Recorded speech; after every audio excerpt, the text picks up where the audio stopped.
Have you ever been trapped in this exhausting cycle? You wake up one morning with a sudden burst of motivation to master a new skill.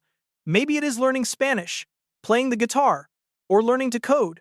You buy the expensive courses, you set up the perfect workspace, and you tell yourself, this time, it's going to be different. For the first week, you go hard. You grind for 3 hours a day, sacrificing sleep and comfort. You feel unstoppable, but then life happens. You miss one day, then two. The guilt starts to creep in. Suddenly, that expensive guitar is just gathering dust in the corner, and the coding app hasn't been opened in weeks. You look in the mirror and stick that familiar label on your forehead. Failure. You hate that feeling of starting over again and again, watching everyone else move forward while you feel stuck in the same place. But I need to tell you the truth, and this might take a heavy weight off your shoulders. It is not your fault. You are not lazy, and you certainly do not lack discipline. The problem is not your character. The problem is your strategy. You are trying to sprint a marathon from the very first step. We are taught that massive results require massive, immediate action, but biology does not work that way. By trying to change everything overnight, you are triggering a biological defense mechanism that is literally designed to make you quit. You aren't fighting against your will. You are fighting against your own biology. Let me explain what is actually happening inside your head. Your brain has a built-in security guard called the amygdala. Its only job is to keep you safe and comfortable. When you suddenly go from doing nothing to studying for 3 hours a day, the amygdala views this radical change as a threat, almost like a predator in the wild. It hits the panic button, triggering a fight or flight response. That is why you feel that intense resistance and fatigue. It is your brain trying to protect you from the danger of change.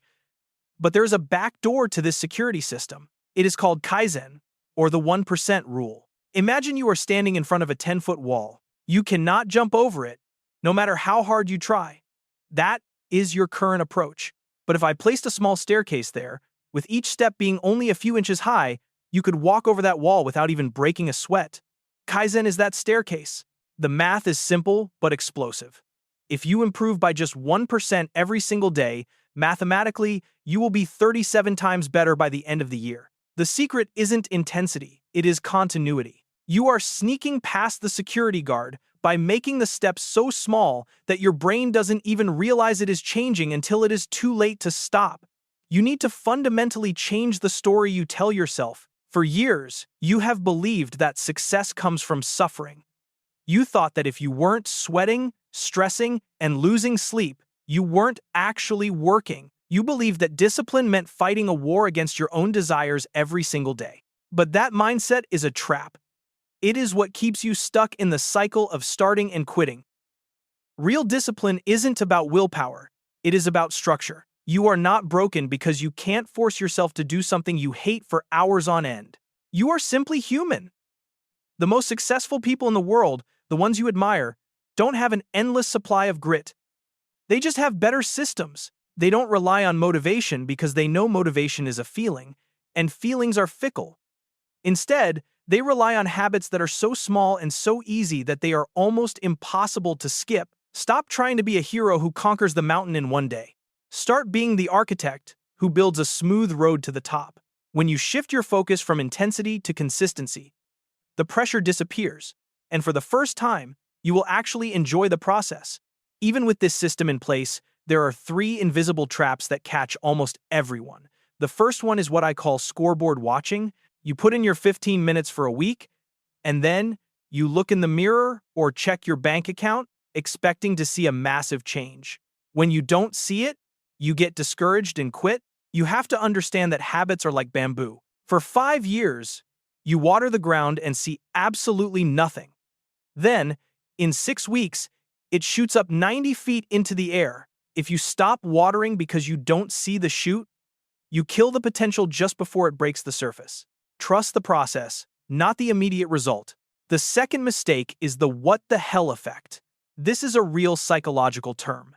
It happens when you aim for 15 minutes, but you miss a day because life gets busy. Instead of just getting back on track the next day, you tell yourself, well, I ruined the streak, so what the hell? I might as well give up.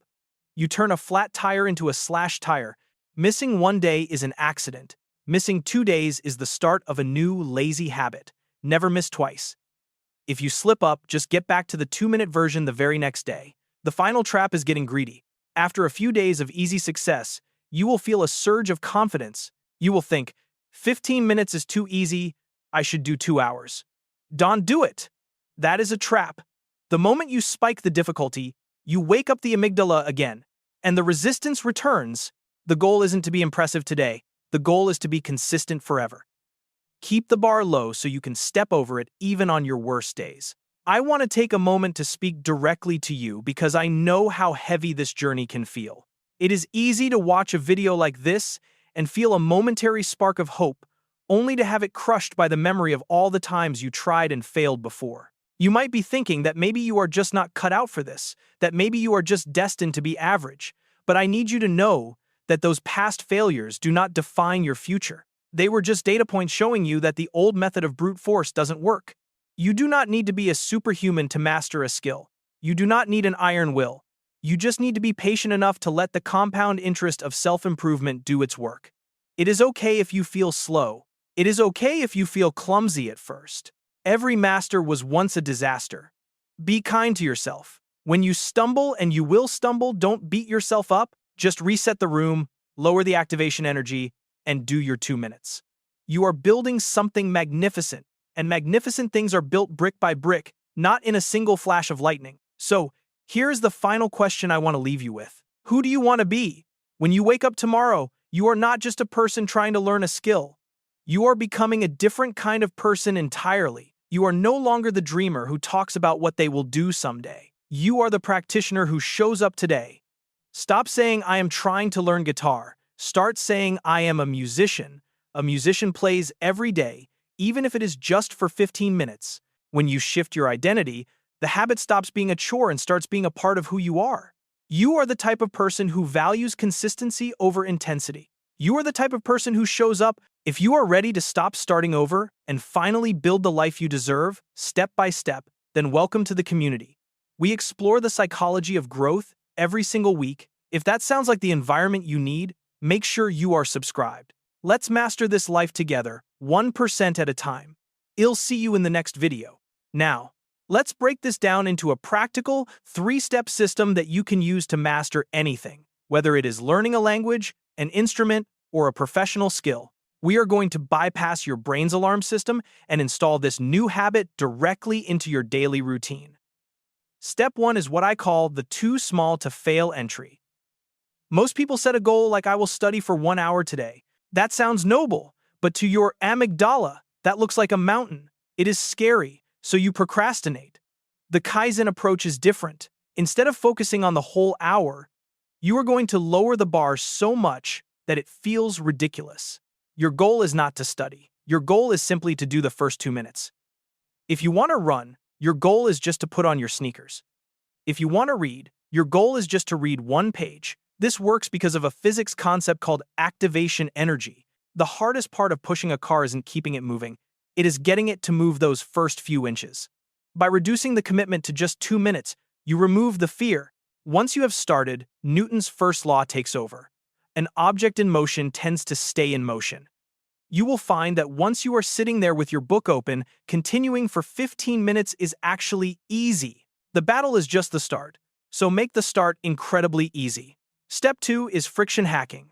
We like to think we make decisions based on what we want, but we usually make decisions based on what is easiest. If you want to learn guitar, but your guitar is locked in a case, inside a closet, in another room, you are never going to play it. That is too much friction. You need to design your environment so that doing the right thing is the path of least resistance. Put the guitar on a stand right next to your sofa. Put your running shoes right by the door.